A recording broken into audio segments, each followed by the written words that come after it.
Anyway, just we were discussing whether to go with the call to order and all that.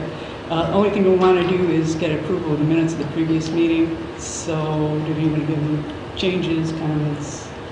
Did we get them? I didn't see them. Did they get emailed or box or what? I think they were emailed by Heather Ann, but if not, that might have been an oversight, and I can resend them out. Yeah. Okay. I Then So if you feel like you haven't seen, I've seen them. okay, let's postpone it. Okay, yeah, we'll Yeah, that's postpone. very good. Well, then I guess. All right, we'll switch spots. Do Okay. you mind me giving a brief introduction? No. Okay, so we mentioned this already kind of casually, but so we're here today as the first portion of what we hope to be a two-part strategic planning. Full order. Yeah. For audio recording purposes, we should all say who we are. Sure, yes, we should. Yeah. Someone's not here to record Correct. the notes. Should we go around do names once and then we'll Yeah. say our name before we speak too? Okay. Okay. Pat Salmon, Chair. Rachel Storm, Arts and Culture Coordinator. Gonzalo Pinilla, Arts and Culture Commissioner. Angela Williams, Arts and Culture Commissioner. Barbara Headland, Arts and Culture Commissioner. Jared Miller, Arts and Culture Commissioner. And absent is, for now, is Janelle Okerton, Frank Modica. Who else are we missing? Courtney Beck. Courtney Betts. And that might be it. Yeah, I think it's just the three of them. Okay. Okay. Okay, great. Did you want to say anything? Oh, yes. So, Rachel Storm, I just wanted to mention that this is kind of part of a two-part series. So, Pat and I met and we discussed the strategic planning process, decided it would be best since there's so many new people around the table, and I myself could benefit from a lesson like this, to go kind of back into the history and the roots of the public arts program, carrying us to where we are now. So what we've arranged is for Pat and Barbara to kind of give a bit of a history lesson, and then I'll move into more of a robust annual report, but I'll also be focusing a little bit on some of the achievements of the past 2 years and 7 months or so that I've been in my role, so that I can talk about some of the things that I've seen change. Right. But that will bring us up to speed, and then the idea being that next meeting we'll spend some substantial time doing visioning around some particular questions, and we can maybe mention some of those questions today, and then the rest will be presented in your next agenda. Okay. All right, here we go. By the way, can everybody see that okay? Or do Let we me want- change the lights. I can turn the lights on a little. We change the contrast, we'll be able to see a little better. What, is it okay for your camera? I think it will be. All right, good enough. Okay. Well, we started out, whoops. I went back too far already. Ethan, are you able to pick up audio okay from this far away? Okay. Yeah. Okay, we started out. Yeah. We started out with the task force, and they first met March 2007. The chair was Danielle Chenoweth. At that time, she was a city council member for Ward 2, and of course now she's the township supervisor. But she was the one who really spearheaded the whole idea of having a commission.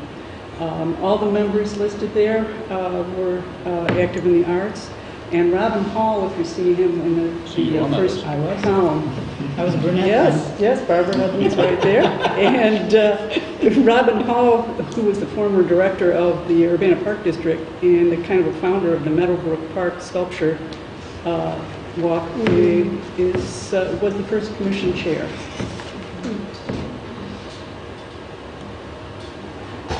So the task force developed a mission statement, and they collected input from local businesses, and there was a report there that you see, the community input report. Some people were not in favor of the commission. A few comments there that Barbara supplied from the I have Gazette. everything from day one. I dug out this whole box. Right. She has a whole box. But it was funded in June. The proposal's 2008. absurd. Anna Halter was the first coordinator. Her position was half-time, and most of these, the people who served in this were doing half-time rather than full-time. I think in part because she was half-time and it was new, we had a subcommittee format, so we were doing some of the work. Commission members were required to be on at least one subcommittee. How many people were on the original one, Pat? 9. 9? Yeah. Okay. There were 1 or 2 members to a subcommittee plus the coordinator. Subcommittee did research and the costing for new projects or for program additions. And then annually proposals were made at the program review meeting. And there's just some sample subcommittees so you can see the sorts of things that we were working on at that point. Okay, some early programs. The grants, of course, was the really big one, and that was developed by Sarah Ross, who was a local artist, Michelle Plant, who at that time was working in Fine and Applied Arts at the U of I, and myself. And we did a lot of research into the grant programs in other cities. We determined the size of the grants, the categories, the duration, and we also created forms and the jury process for the grants. Was Laurel Preston mayor at the time? Yes. Yes, yeah. Then we did the Urbana Sculpture Project. I am not even sure. I think this might have even predated the commission, the sculpture project. But in any I don't case, think so. You don't think so? I think it was part of our commission. okay. Okay. I don't know a lot about the I'll history go of it, back and honestly. look. I think it was just I always think so. there. I remember when it first started. Okay. Well, maybe you remember more than I do. I could look it up at least. Maybe it was Yeah. an impetus for Yeah. the creation of the commission. Might have been. I know there was, at the time, there was a lot of development going on to redevelop the Cunningham district coming into town and South Philo Right. Road area at the same Yeah, time. yeah, and I think some of the sculptures had to do with Philo Road. I know we were putting 2 in at that time. Yeah. But, and I think we at first did calls on our own, but we eventually ended up working with PAL, the Public Arts League, to have them do the call for the art, and then we would choose from that. And we have Artist of the Corridor. This is from a very recent one.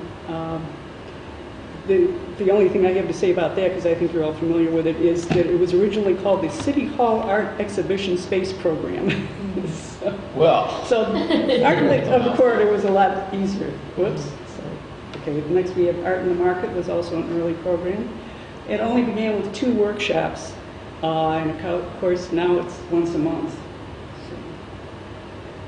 And then UPTV Art Now. Hey, look at the interviewer. Yeah, it's me. Rosalind. Rosalind, yep. It was originally started by Sarah Ross and myself, but Sarah left town pretty soon after we started, so I did a whole bunch of these. Eventually I did get some help, but I did most of them. It was a half-hour face-to-face interview, and it had lots of examples of the artist's work, and the artist can comment on them. Okay, these are some of the programs that didn't actually happen. We had Storefront Gallery, which was going to invite artists to display their art in empty storefronts.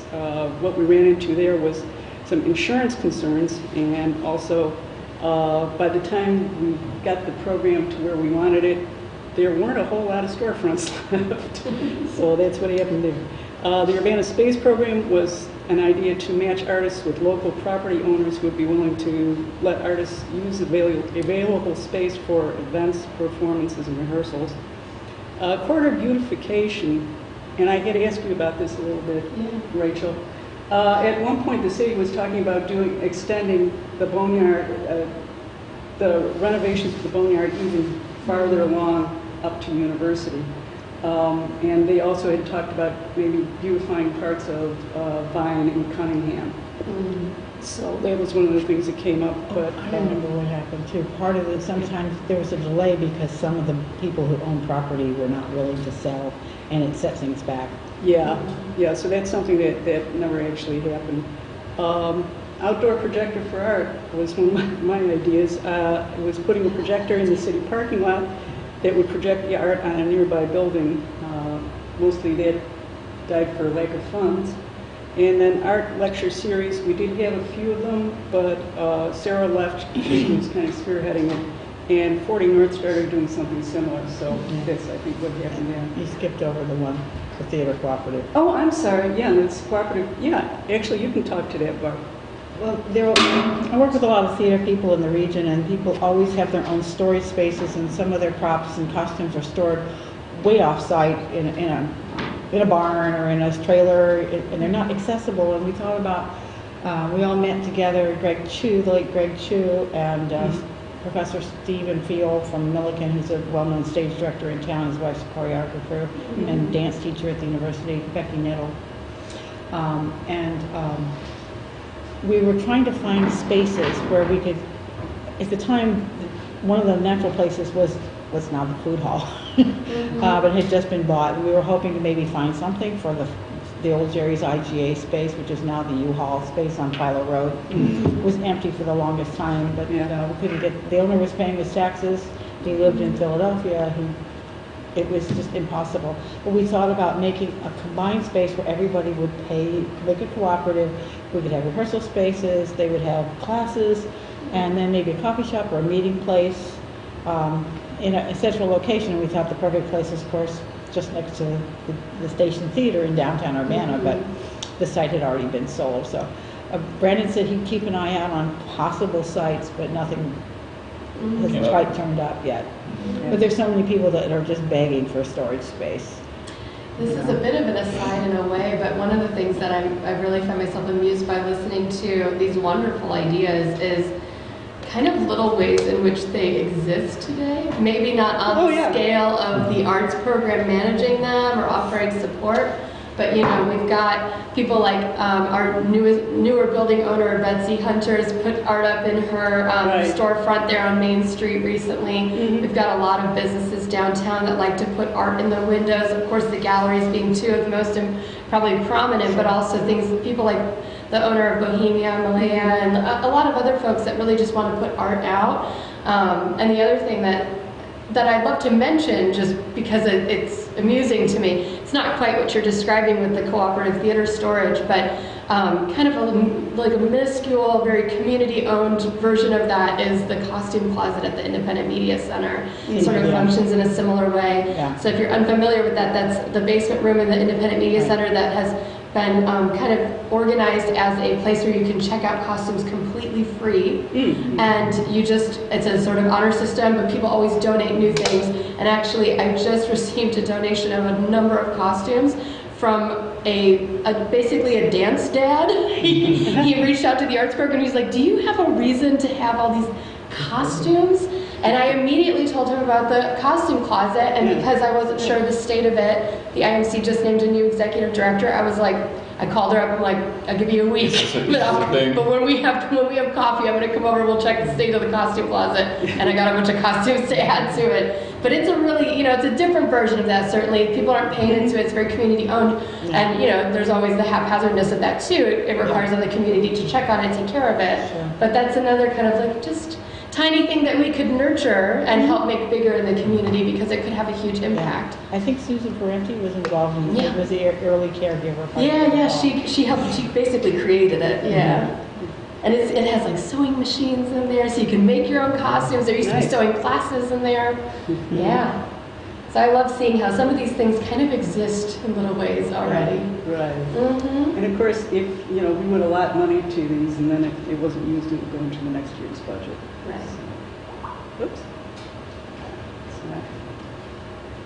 Here we go. Anna left in 2011, and then she was followed by a series of coordinators.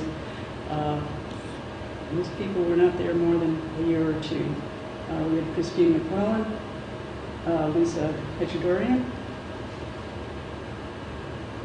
Pauline Tanos. I believe Pauline was the first one who was full-time rather than part-time. And then Morgan And White. she began as an intern at the city of Urbana, not necessarily specifically hired for the arts program. As Well, Morgan did too. Morgan was a public arts intern, but specific to the arts program. Yeah, you kind of held the fort until you can. So you have sort of an interim position. Exactly, Okay. Then these are some of the newer programs. Boneyard Creek Crossing, I think that was from 2015. In case you're not aware of it, if the city does a project that's over $750,000, the commission gets 1% of the budget for adding art to it.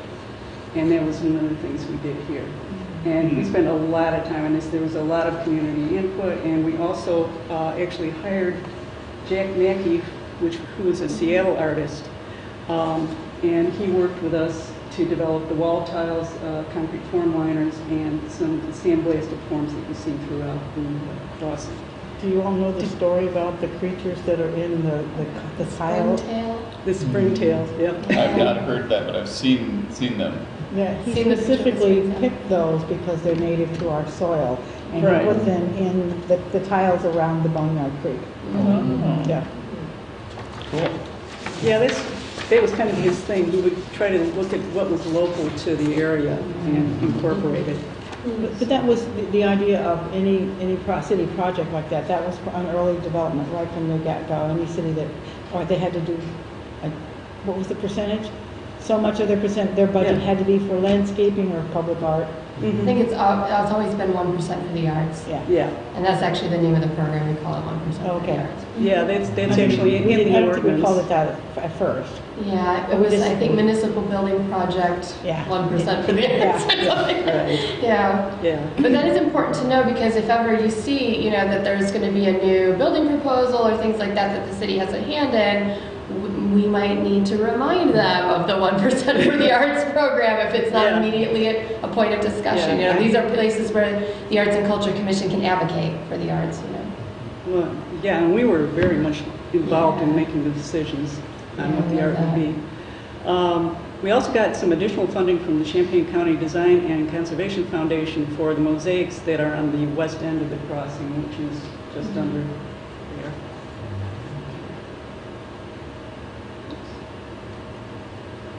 Okay, I'm sorry, I don't have the actual photo here, but this is a sketch of the sculpture. The Martin Luther King one, this one we did in collaboration with the Urbana Park District. I guess it came from TIF funds. The photos are on my Facebook page. Yeah. I There was you go. we And you should go photographed- visit it, The everyone, if you haven't installation. seen it yet. It's Yeah. Right, really yeah, beautiful. well, I was there too, The yeah. installation photos are there. Yeah, this is in an King album. Park on Lincoln Avenue. It was juried by a group that included people from the Park District, from the commission, our commission, and neighborhood representatives. Just wanted to mention that a couple of things made this more difficult. One is that we could not use the actual image of King because of the cost of permission to do that. So it had to be something a little more abstract. The other thing was we chose a first artist, and the group that had to jury it said, forget it, and we actually had to find a second artist. A second artist ended up being Preston Jackson. He's a well-known Black Illinois artist who did historical work. It's all on his website too. If you look him up, Preston Jackson, you can see our sculpture and things on there. Which was an interesting story behind that sculpture too, the imagery of coming across the bridge Yeah. during the protest. Right. One thing that is just a point for us to consider is over time, I think placement of that sculpture has come into question. I'm sure it has been, was very thoughtfully determined at the time. But one of the things is that sculpture has so many like tiny details in it that it really benefits from coming right up to it. Right. And actually, it has no sidewalk even that goes up to it, so you have to walk across the grass. And it's positioned in such a way that you can see it in your car from the street, but you can't see all those tiny details. So, that's something that I've thought about, like, what can we do to maybe elevate that sculpture eventually as a program? That could be something we return to. It's a wonderful sculpture. We spent a lot of time commissioning it, and that could be even like working to add a sidewalk or a pathway to walk up to it more clearly, or doing some more landscaping or things that help highlight the sculpture. Yeah. Or it could be Lights would even be good. deciding to move the sculpture like in front of King School or somewhere where people would like interact with it all the time. That whole area was being redeveloped, the school was being expanded and improved. Yeah. And we ended up with a mural too, as I recall. Yeah, there was a Euro. And they got a grant for instruments and guitars Yeah. subsequently, and there was a lot of development. It was all tied into a lot of To the school. to the school. Yeah. Well, the other thing that was really interesting is that even though we didn't have it in our budget to be able to get the likeness of MLK in the actual sculpture, the Park District, in a separate project, this past year, was able to get permission because it was a kids project, and so they worked with kids to create the, and local artist Lisa Kessler to create these tiny images that then together made his likeness, and they are up on the fence. Oh, yeah. And that's one to check out too. I know that they had some struggles with vandalism when it first went up, so I'm not sure if it's completely up any right now, but it's something that's just a wonderful addition to that area too. It's very colorful and beautiful. And then we also, for a while, had this guide to local art classes, which I pretty much did myself. Really? Oh, yeah. It's wonderful. I've seen it. It was great, but it was a lot of work. Basically, it had to come out at least twice a year because all the courses would change in the summer as opposed to being in the regular school year.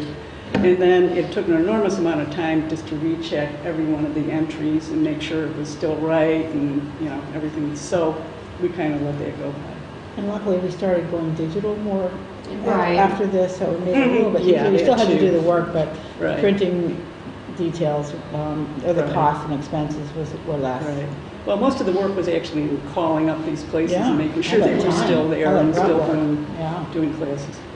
Okay, some of the other new programs we had were Art in Schools, which basically became a separate grant program.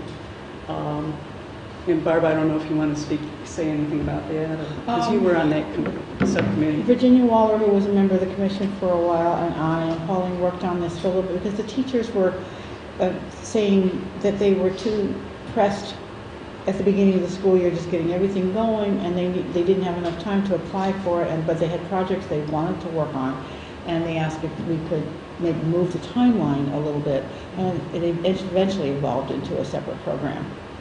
But all part of the grant program still, but just a separate application, not thrown into the bunch. Right. Okay, and there's Murals on Glass, which is the final reproductions of art on city buildings, such as the parking garage, the city hall, other places. Originally, I think we'd envisioned those as changing every 2 years, but it's turned out that people liked the ones that were up there, so we've just been looking for other places to put just had to look them. for Of course, new there's places. only so many city buildings, so that's why we're now kind of moving toward the Everything. yeah Utility boxes. utility boxes. Hand-painted murals. Yeah, we had whatever the we can benches, come too. up Bring with. it all. Yeah. The benches were earlier Yeah, on, too. benches They too, were right. by the bus stations and things. Right. The format of Art Now changed a little bit. It went to 15 minutes only, and it was more focused on just the artist's words, kind of focusing on just on the artist, him or herself. And then we have Art Expo, which was kind of envisioned as a way to both make money for us and for the artists, and to, at the same time, help a lot of artists learn how to sell their work, because we found that a lot of artists had never done that before. They didn't know what was involved, what they had to do, how to pay the taxes on it, the whole 9 yards. So I think it was beneficial in that respect too. And then, of course, we were also developing partnerships, and we've got lots more than this, but that's just some of the main ones. The library, PAL, 40 North, Urbana Park District, and Urbana School Districts.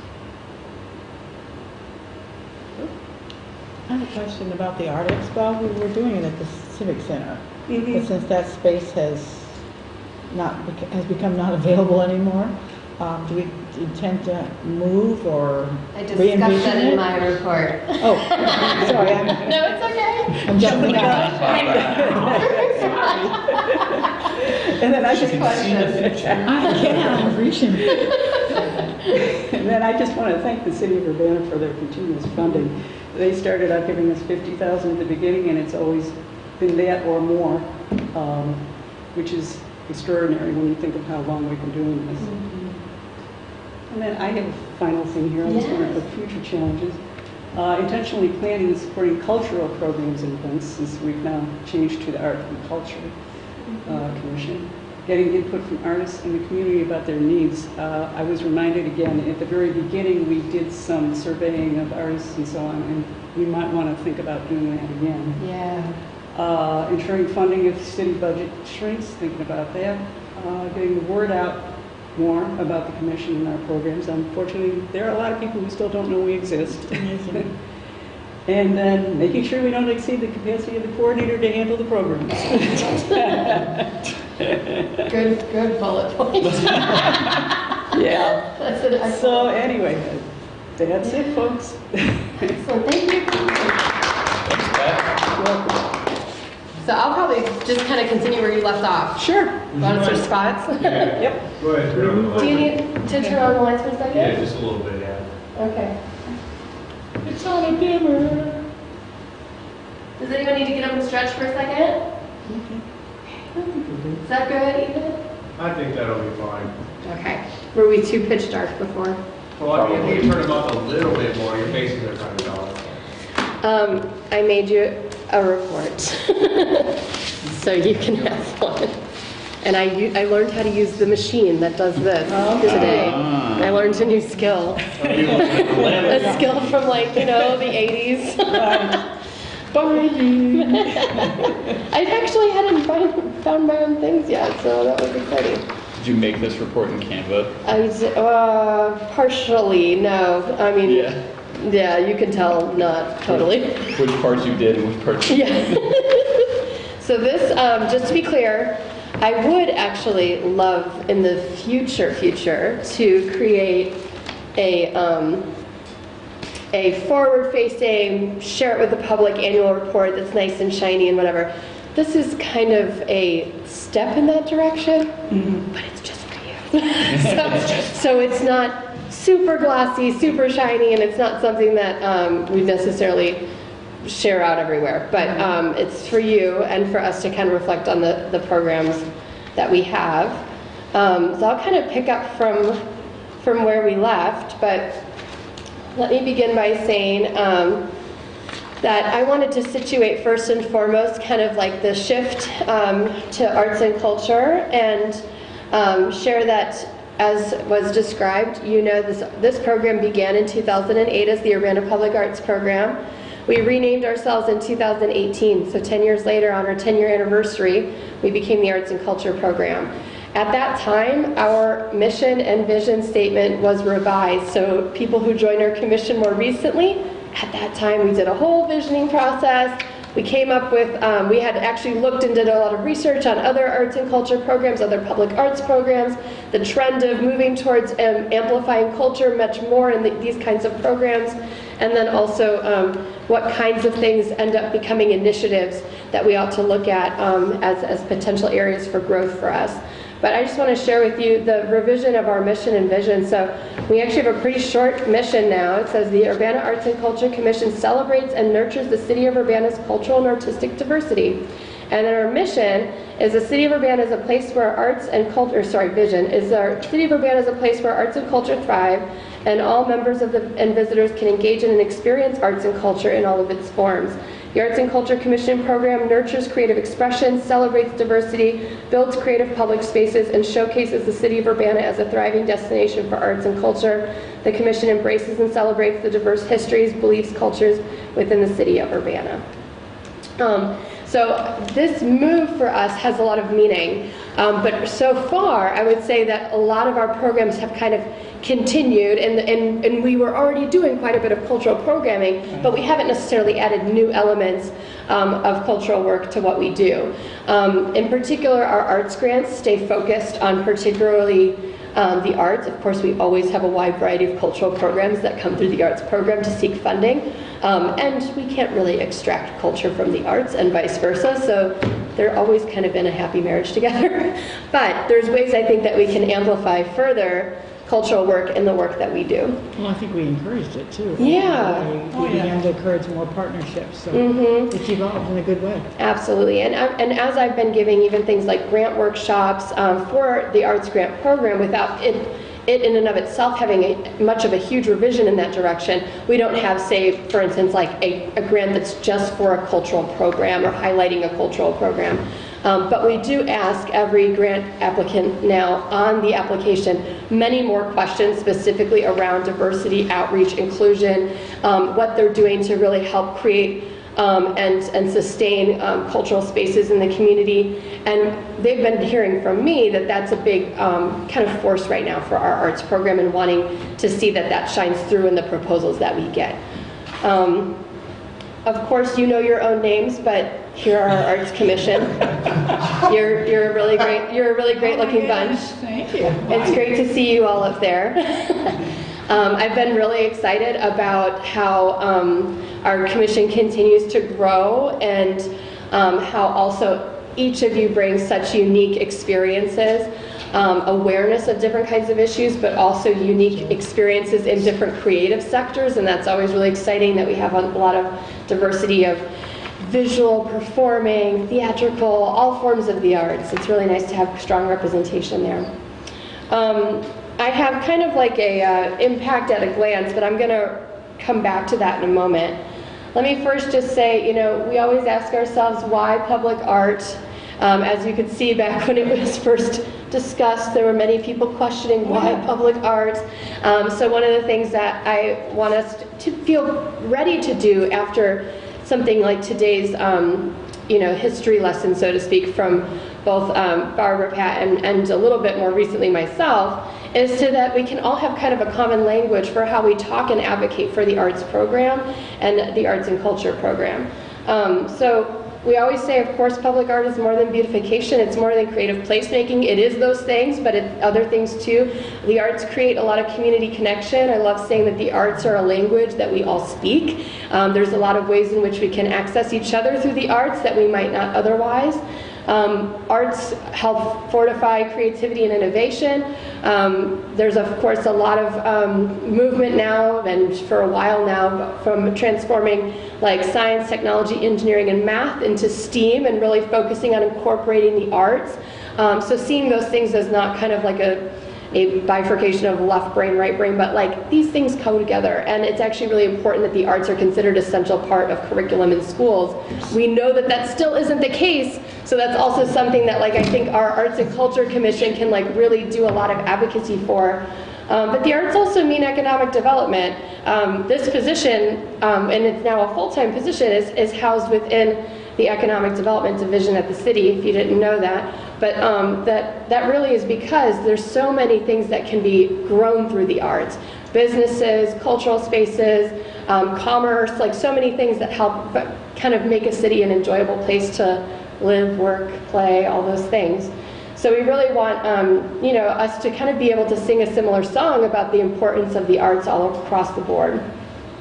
Well, I'm going to talk to you a little bit about our programs. And the first, and I'll also point out that I do have some other information here. I don't want to like read this to you, but I will skim and just kind of give you some anecdotes, and maybe you can read it more thoroughly later if you're willing, and if you don't, you're forgiven.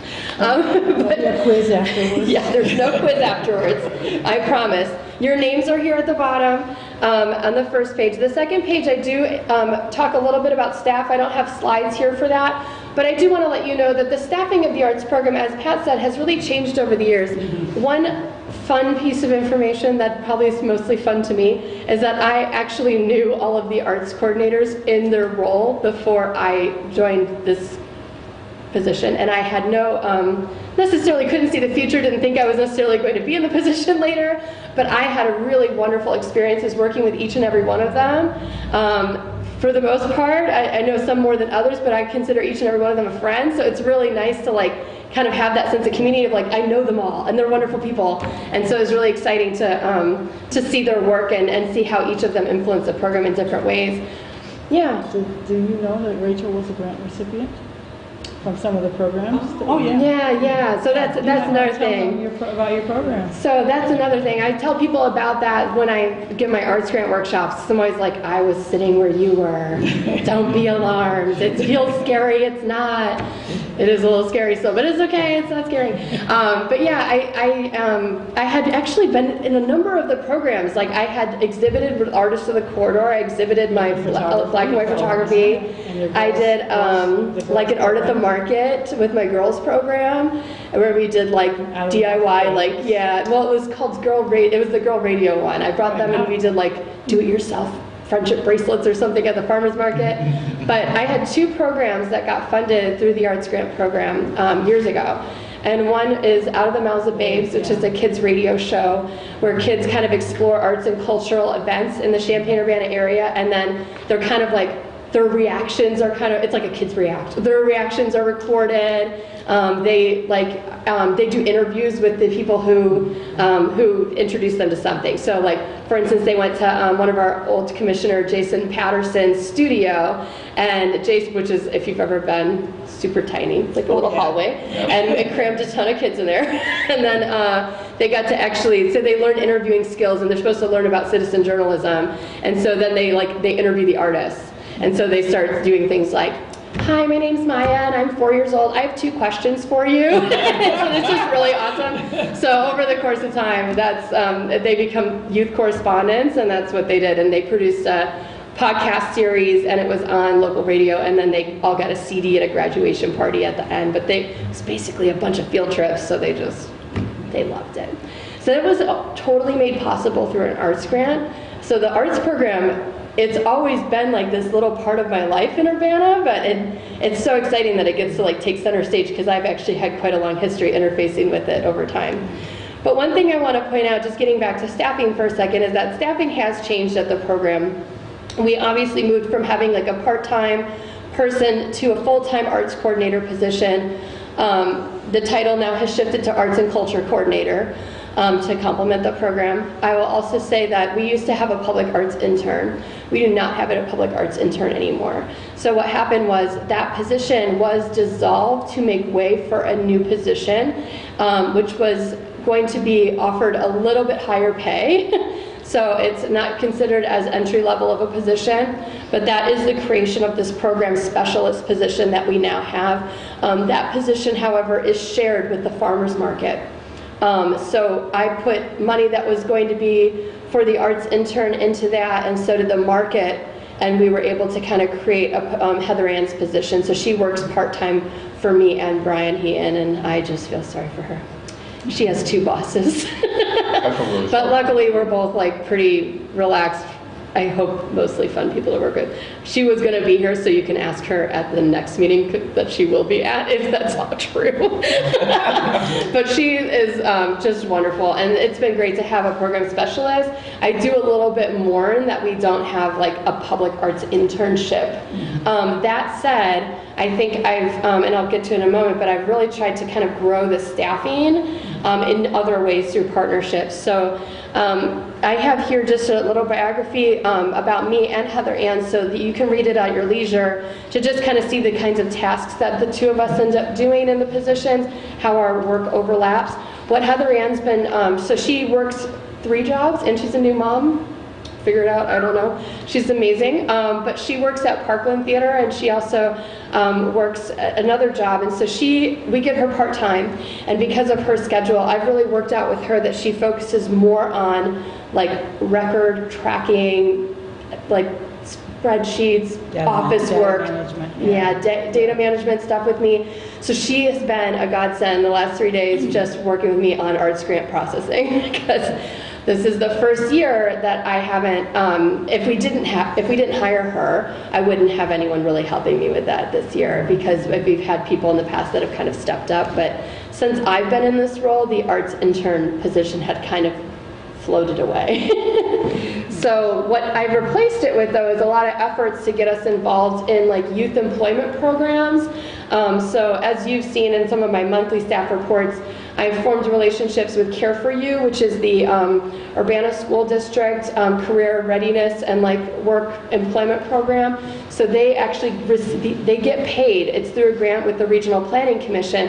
It's at no cost to us to have those interns, and they make a decent hourly wage to be able to work with us, which is really wonderful for them and their high schoolers.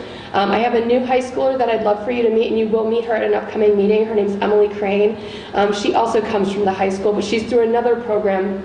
I was asking them, like, do you have anything beyond a summer program? I'd really like to have an intern a little bit longer. I really love mentoring. So most of you know I used to work at the university, and I was really involved in like mentoring college students, and so it's a passion of mine to help them figure out their pathways. And so I like to give them that extra mile. And even though I'm kind of busy, and I always warn them that like I'm like a chicken with my head cut off, and I'm sorry if I'm not always the best supervisor in that way, I do tell them I'm going to make up for it by like giving you lots of personalized attention about your like career and what you'd like to do. So I spend a lot of time with them, like prepping their resumes, having them do LinkedIn profiles. I arranged for one of my summer interns to meet with people in the career field that she was hoping to go into and do some like kind of coffee conversations about like possible job shadowing questions and things like that. So I really try to give them a good experience. But that's high school programs. So we have Care for You and the executive internship. And then I also have put in an application for YES, which is the youth employment program out of Champaign, which actually comes to Urbana to do things, which is pretty cool. And then we have other programs that we've been utilizing through the university. One is the Community Learning Lab you've heard me talk about. So that started in the School of Social Work, kind of grew really big, and the whole campus was using it. I hear that they're kind of trying to like hone it back towards the School of Social Work because it got like so big. But they also hired many positions for it. So a couple of people I know just got hired to work with that program, and I think it's kind of growing in some unique ways. But that program pairs college students with projects that are put forth. So I put a project in. Usually I keep it focused on occasion, but then sometimes just more wide about arts and cultural events in the Champaign-Urbana area through our program. And so I've received college students through that too. So as you can see, oh, and then the last program is the YWCA's Women in Leadership Program, which is a group of girls. I will say that that program in particular is where the bulk of these names come from. At least, I think, 6 of the names are through that group. But as you can see, we have got a pretty long list of interns just from this year. This is just this past year. And I've had interns through these programs ever since I started in this position because I was familiar with them from using them in the U of I. So it's great, and I think that's helped bolster things in the absence of a public arts internship, and I give them all the title of arts and culture intern. And we work out their hours and their projects and the things that they'll be doing. But of course, if you, in all of your different realms of the arts, are ever interested in maybe assisting with like mentoring them or having coffee with them and talking to them about what you do, I'm sure they would really delight in that. And I know that sometimes the program and the commission are kind of 2 separate entities for people, and I would love to, figure out ways that we can work more together without having you to do a lot more work, I have a really long laundry list of our programs, and I'm not going to read it, but I will go quickly. So I mentioned, of course, first the Arts Grants program. That is, of course, I think what people know us most for still. I do want to shift that, not because it's not our most important program, I think it is, but because I want us to be known for so many other things that we do as well. But this number has even gone up. I think after this cycle, will be well over 300 projects have been funded through this Arts Grant program since its inception. So it's just really wonderful. Art Now is the mini documentary series Pat mentioned. We continue to move towards this sort of storytelling model where the artist is telling kind of their story, past, present, and future. Sometimes we go back to childhood and talk about, how they got involved in the arts. And one thing that I've wanted to continue to do is really kind of work with UPTV about really telling that story through imagery, and then spending some time trying to figure out how to elevate art forms that maybe haven't been represented on there yet, just because they haven't, and so just trying to reach out. So we've gotten a lot of new things be featured this past year, and we hit the 100th episode, which was so great. And Pat's on that episode talking about the history, so you should watch that episode if you haven't. We also, no offense to UPTV, we also got a videographer to make that one, so it's pretty cool. Great. It's a little beyond public access, but it's awesome. Who did it? It was Nick Morse. It was who? Nick Morse. Oh. Yeah, formerly of Protagonist Pizza when it existed. He's very good. Yeah, he's great. So the other thing that, of course, we talked about is Artist of the Quarter. One thing I want to mention is just some changes, and I'll kind of do that probably when I get to this whole area of just changes of the last 3 years. But some of these programs have seen like expansions, reductions, things over the years. So I'll mention those a little bit later. But Artists of the Corridor continues to be one of the many collaborations we have with the library. I find the library to be like one of my most enthusiastic like partners just in this position. That's been the case over and over. And I love that. We have a library that really supports the arts. Art at the Market, farmers market concerts and workshops. The outdoor, so one thing that we did is we added the indoor farmers market. So now we do it year round. We were able to do this by reducing some of our costs, and then the indoor market doesn't have like an arts workshop per se, but they do have the live concerts. We might consider this when we evaluate programs like, well, we did a little expansion. Do we want to go back to a reduction? You know, what ended up working well and what didn't? These are kinds of questions that I'll ask you to help me evaluate. We have, of course, our murals and our sculpture programs. Murals on glass, as Pat said, we're kind of moving towards incorporating more ideas into that. We announced the utility box program. The murals we handle ourselves. The sculptures, as Pat said, we continue to have a relationship with Public Art League, and that's been a really great relationship. They do a national call. We participate on the jury. I bring some suggestions to the commission, and you guys and I determine together sort of what we want to go for. The other newer project, and one thing I'll say is Murals on the Utility Box program did recently jury. But because of weather, we won't announce and make installations till a bit later, until basically spring hits. Another program that we added was Young Artist Studio as an arts education initiative with the library. So these are free art lessons taught by local artists. I hire the artist, and I try to really select for lots of diversity of creative sector and cultural learning. So they do all sorts of things in these arts workshops.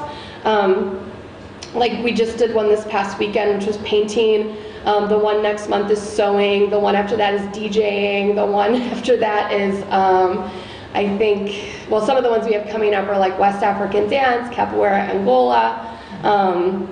We've got like theater, so I try to mix it up and do all kinds. We started off as very heavy in visual arts, and we've moved towards incorporating lots more. I remember going to one and photographing one that I think the library presented. It was puppetry. Yeah. It was very, very popular. It was great. Yeah. And it's very simple. It's really nice for artists to get their feet wet teaching, because basically there's just a usually like 15-minute lesson. And then there's just open art making with us going around and helping the kids, and their parents are helping them, and their guardians are. And then at the end they do a share out, which is really nice, because then they get to kind of like stand up all proud of like what they made and tell everybody, and it's wonderful. The kid here, Eli, he comes to almost every single one. And his mom was like, if you do an annual report, put us on the slide. And she gave me a testimony, which is in your report, about how much they love Young Artist Studio. But yeah, we get a really large assortment of kids out to this. It can range between probably 30 to 50 kids, and really depends, of course, on a number of factors, but it's an exciting program. I'll mention we do the Boneyard celebration. So this is our big event in that Boneyard Creek crossing area you saw pictures of. And because I'm about to, well, I'll just say that this one is an annual event that we have. I am thinking about revisioning it a little bit this year. So it typically has been, it kind of began as like a celebration of the unveiling of that Boneyard Creek crossing area when it first got built. Then it kind of turned into like, well, we have a party on Boneyard, and it's just called Urbana Celebrates the Boneyard. And it has kind of a dual meaning. It's Boneyard Creek and the Boneyard Arts Festival. And we've continued that, but this year I'm thinking about turning it into a culture festival and having more of kind of different, sort of more of a multicultural and cross-cultural festival that has lots of different like cultural dances and performances, music. I'm actually hoping to potentially put out a stage, close the street. We've revised our liquor code. I'll probably be able to do maybe something like a temporary beer order where people can like at least go around the park with their beer from the brewery and have food trucks and things. So it might also be moved a little bit later, because it's always been about noon to 4, and I'm proposing 4 to 8-ish. So it'll kind of carry us into the night of Boneyard Arts Festival. So that's the idea. I hope we'll try it out. Yeah. And if we decide, oh, the more kid-focused thing was better, one of the things that I'm feeling about the arts program, and it might just be like a feeling, and you could tell me it's nonsense, is that I have a lot of focus sometimes on adding programs that feel family friendly, but then sometimes what happens is like, if parents are invited and younger kids are invited, I lose teens and I lose like my 20-something people who are childless and maybe like don't want to hang out with their parents or their younger siblings or people with kids. So I think that's a balance for us to strike, is like, how do we have that family-friendly vibe that's really unique to Urbana, but how do we keep the program aged when it needs to be aged, you know? Can you combine them? Yeah, So that and like, you're setting it up? right, and so that's, Designed for like, different thinking age about groups. this event, it really has become like a kids event at Boneyard. And so what I'm proposing this year is kind of making it family friendly, but not family focused, as intentionally, or not as intentionally focused as a kids program. It's an everybody program, and kids are going to be there. So all the same amenities would be there, but we'd have a lot more for adults. More sweet corn. Yeah, we'll see how it turns out. Sweet corn's for everybody. Yeah, it's for everybody. Downtown Get Down should be for everybody. Yeah. So, I don't know, if these are some things that maybe you can help me think of, is like, I don't see the events that I put on from the outside, I see them from the inside. So you guys have the benefit of also sometimes seeing them from the outside in, and can let me know, like, this is my impression of that event you're doing. It's kind of geared more towards this population. Maybe you can do more outreach over here, or maybe we need to age it or lower the age, I don't know. But maybe you can help me with that, because that's something that I think I struggle with sometimes in assessing our programs and who they're reaching. But the next slide is about Open Scene, which I think actually does a fantastic job. Open Scene is a open mic series, but it began as an output of a National Endowment of the Arts grant we got, which actually focused specifically on teens, particularly youth of color and queer youth. What was important for me is we wanted to carry it forward in some way, and this was a collaborative grant between us, the City of Urbana's arts program, and the Independent Media Center. And so we got together with the IMC and we were like, what are we going to do to carry this forward, because grant's over. And we decided, well, why don't we make these open mic series, and we can collaborate with different businesses and organizations and kind of host them all over. Because one of the goals was to diversify our art scene. And so what we try to do is we try to make the hosts really, lots of different folks come up and host, but we wanted to initially start with a lot of younger people hosting, primarily folks of color host these. But we really just prioritize anyone who's interested in creating kind of inclusive community spaces at these open mics. And then on occasion we have like an open mic that has a specific theme. So we did one on like artists impacted by incarceration. We did one that was on an immigrant story slam more recently. We've done a Black Herstory Slam around kind of the cusp of Black History Month and Women's History Month, which was really wonderful. But they've really, I mean, our youngest performer's been like 3 years old, and our oldest performer's been like 80 years old. So it's really got a great mix going of who comes out. It is, of course, shaped on by who's hosting, the venue itself, and some of these things do shape it kind of differently every time. But in that way, it also reaches new people every time we move it to a new location. So it's been I think it's a good example of a pretty inclusive arts event that we run regularly, that I'd love to see continue to grow. And then we're always looking for hosts, so if you'd ever like to host one, let me know. Yeah, it's super fun. Another thing that we added, of course, was we kind of helped resurrect what was Urbana Love movie nights. So these movie nights actually existed like in 2014. Neutral Cycle and Urbana Love, and Matt Cho, if he's listening, helped organize these, and they were wonderful, but they kind of had stopped happening. And I was like, I really want to see an outdoor movie in the middle of Boneyard Creek, or one of these places. So Matt and I got together with, and then we involved Tom Sheehan of 25 O'Clock Brewing Company, since that's next door to there. We involved the library because the library had just added their canopy thing. Do you have a question? Did somebody actually take that? It's a really cool photo. I took it Oh, on my that's phone.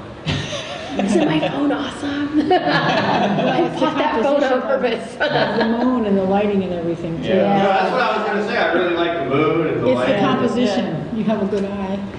I love that picture too. Sorry for interrupting. No, it's all right. You'll always take a commercial for compliments. It's okay. Commercials for compliments only. That's so funny. I think the West Nile virus in the summertime, people became a little, I think one of the reasons that stopped, there was too much concern about people being bitten by mosquitoes. Was that right? Like in Danger. 2014? It was all over the Wow, state. It that's was true. terrible. Yeah, I think that impacted it greatly. Well, for a it while. came back, but I will say it was still kind of like a little murmur. It needs to get more attention. It needs more attendance. It didn't have as much attendance as we would hope, but it was pleasant. It was really, really sweet. And Matt did a few inside Broadway Food Hall. His were all cat-themed movies, and his were for indoor cats. You could go to indoors at Broadway Food Hall and watch his. And ours were trying to keep it on the theme of the arts as much as possible. So we showed like Loving Vincent and Hearts Beat Loud, which is about a musician, daughter and dad. But in general, one of the things that made this possible was a collaboration with the library. They had this new Canopy streaming service. It's kind of like Netflix for a library of card holders. But the other thing is it's like a lot of like art house, documentary, like foreign films, and wonderful, but like not exactly perfect for like an outdoor movie screening. So we spent a long time, Matt and I and others, just trying to like page through and find like what feels appropriate for an outdoor movie. So it kind of limited us in a way. Can we find PG-13? Yeah. The other challenge is that we kind of went back to basics too and realized that like it might be a stretch of the imagination to say that Canopy films can be screened away from the library. They might need to be extra screened on library property to be in compliance. So this will probably be revised in the summer. Okay, I'm gonna page through real quick. Sculptures you're aware of. Blockbusters. I do serve on the. Independent makers. Sorry. He's giving me historic perspective. No, it's good. It's good. It's good. No, I was gonna say one thing that I've done in the past year is more intentionally joined the planning committee of Welcoming Week, which is National Immigrant Welcoming Week. And so I've tried to theme a lot of the things that we do around that week. I think there's really legitimate criticisms of only using awareness weeks as reasons to do things, and I have no intention of doing that. But I found working in the cultural centers for nearly 10 years on campus that it can sometimes be helpful to think of awareness weeks, because there's so many of them that if I do actually start to program with them, I end up actually having a real diverse repertoire of what I'm doing. So they're almost like helpful reminders, like, oh, have you done something around like Black History in a while? You haven't? All right, time to do it, you know? So I think it's good for us to be involved here where we can. We have an exhibit now that's become a 2-year-long exhibit called Belongings. Hopefully you've been able to see that. That features stories and artifacts from local immigrants. It's a wonderful exhibit. We hope to grow it, and every year it's grown a little bit, but that's kind of what's been going on there. And then of course, biggest deal I think has been the Downtown Get Down, adding that. So we were given an additional $12,000 towards our budget just to help produce this festival. We brought together a collaboration that I think heretofore had not happened with the arts program, and that is 40 North, Urbana Business Association, the arts program, the city, the library, and just all of us working jointly together on a festival type project that really hadn't happened, that level of partnership between all of those groups on such a big initiative. So it's been really good for our relationships. I think all across the board we're working more together. We're also kind of forming in some ways little planning committees between that and things like Boneyard Arts Festival that also bring committees together. You can really see how we take into consideration each other's calendars and are really trying to produce in a way that makes sense and is collaborative. But this has been a great, I think we had a great first summer. A special shout out to Jared for all his work in creating lots of graphic design work, content design work. He helped design the logo and all the things. That's the first. Which is excellent. Can you remind me again when this is, or when is it? So it's fourth Saturdays, May through August. Fourth Saturday? Fourth Saturdays of the month. And then when we got together, we knew that some of the dates were going to conflict with other things, like Jetty Rhodes Day, potentially the Sweet Corn Festival. And we decided to go for it. So we were like, why don't we go for it? We'll see if we can actually do something in conjunction with Jetty Rhodes Day. So that's what we attempted to do on that June date. And Jetty Rhodes is a pretty special celebration of a woman who had a lot of service, and she was also somebody who was really a strong Black woman leader in the community. So there's a lot of folks that kind of get around every year to celebrate her legacy, and we wanted to also highlight particularly Black artists that evening around Sweet Corn. That was a really nice collaboration. We benefited greatly from that. I would say we benefited from the audience of Sweet Corn, but I also think that we helped diversify the audience of Sweet Corn. I would say that that has been like a really great collaboration. One thing the Downtown Get Down did was really try to prioritize artists of color on the stage and DJs, but we also added lots of really interesting community elements. So we had a whole community corner that was just community groups that wanted to table or offer an arts-related activity. So we'd have things like an instrument petting zoo from like CU Folk and Roots, or like, you know, we'd have like the poet laureate was out doing like poetry, and so was Jim O'Brien, Poems on Tap. We had things like an arts market that 40 North curated, and that market was all local artists selling their wares. We had a kids zone that was all like inflatables and fun things for kids, and the park district had all these recreational things. So was food vendors too? Or? Food vendors too. Yeah, We didn't have too many of them because we wanted people going into the businesses. Yeah, I didn't hear about that all my summer. Yeah, come next summer. We're starting to plan it. So they'll have, we really limited it to 2 food trucks because we want people to go eat in the restaurants too. And then we positioned them in areas where they weren't really conflicting with the restaurants. But then we encouraged all the area businesses to submit things to our calendar that we could cross-promote, to open their businesses up, to have deals, specials, and other things going on. So and then you had artists. Where were they performing? Yeah, so there was a big stage on one side of the street. Pictures being taken from the stage, yeah. Here, there's another version of this. Yeah. Here's the stage. There it is. So he's on the stage. I don't have more pictures here, but there are some here in your report. So you can see. Leland Lace on the northwest corner. Okay. the new self. Yeah, just as a brief thing, so this is a cultural program we did really recently in celebration of Biolis, and then we also had a, this is an art expo picture, this is a picture from the Downtown Get Down, this is the art exhibit that's up right now at the library. This is Kuso. I wondered. With youth concerts. Is this your picture? This is one of the pictures that you guys submit for your final report. Oh, they did, yeah. Mhm. Oh, I never took it. It's so great. And this is a face painter out at our events that we have.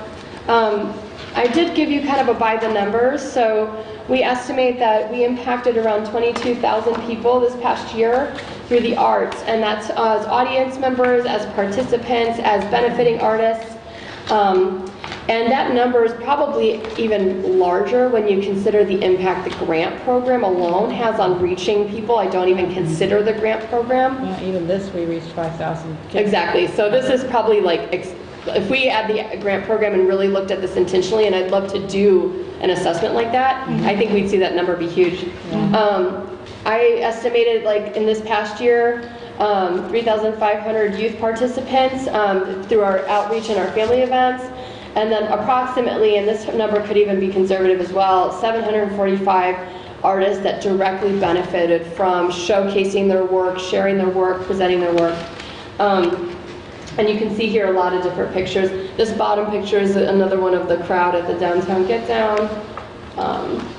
But yeah, I tried to incorporate some images. This is another one from the past year that I was excited about. Gonzalo, it's your project. So Gonzalo is also a past arts grant recipient, and this mural was a project that he and his partner did, and with Preston Williams School, and it's up inside the school. And here, Dr. Preston Williams was actually the interim principal of the school at the time, and came and took a photo with us.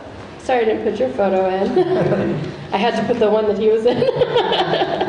I've also got a couple of things I want to mention. Of course, another big initiative of the arts program is the addition of the Poet Laureate program.